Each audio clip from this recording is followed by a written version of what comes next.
All right. Of course, we have seen the deductions of the various reporters, and thank you for that. But we need to know the commercial and economic aspect. We are joined tonight by Dr. Kizito Sabala online, who is an expert in diplomacy and international studies. Maybe, Dr. Kizito, if you could just tell us, we have so many economic and bilateral ties with the U.S. Where does that place us right now?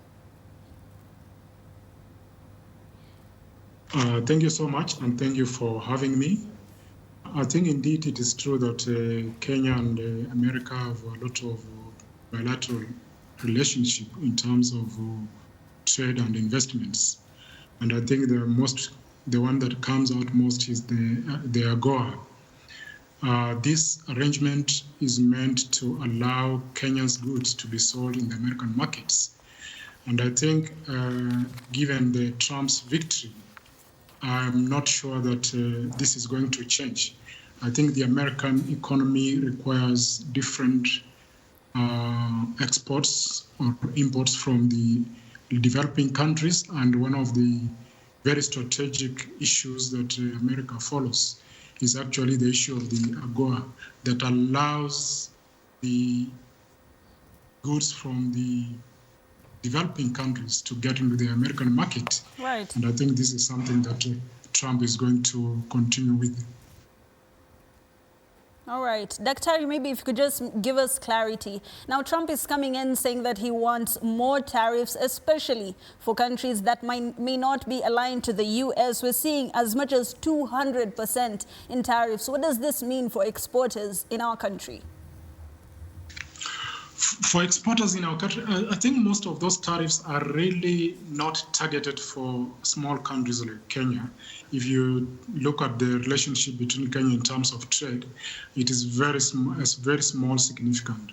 I think the tariffs that Trump administration is talking about is targeting more developed countries like China, which have been very at loggerheads with the U.S. market for many years. So in my view, I think that the 200 goods that the Trump administration hopes to impose taxation are going to be very significant in terms of Kenya's trade relations with the U.S. Right. Dr. there's also the aspect of mass deportation. Trump is not very kind to laborers, especially coming from third world countries or establishing countries such as ours. What does that mean for our laborers? I think it's important that we really need to begin to have bilateral discussions with the U.S. Because, as you rightly put it, Trump is very serious about the issue of migration to the U.S.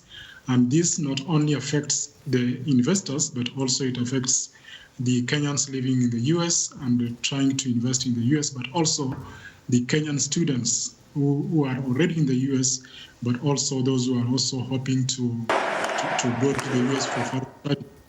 So I think from where I sit, I think it is important for the Kenyan government to begin to negotiate about the Kenyans living in the U.S. or who are hoping to go to the U.S. Asante sana, Daktari, for those sentiments. We will be looking into more with the Investments Promotion Principal Secretary Abubakar Hassan, who will be joining us in the later part of this bulletin. But for now, we go on with our news of the night.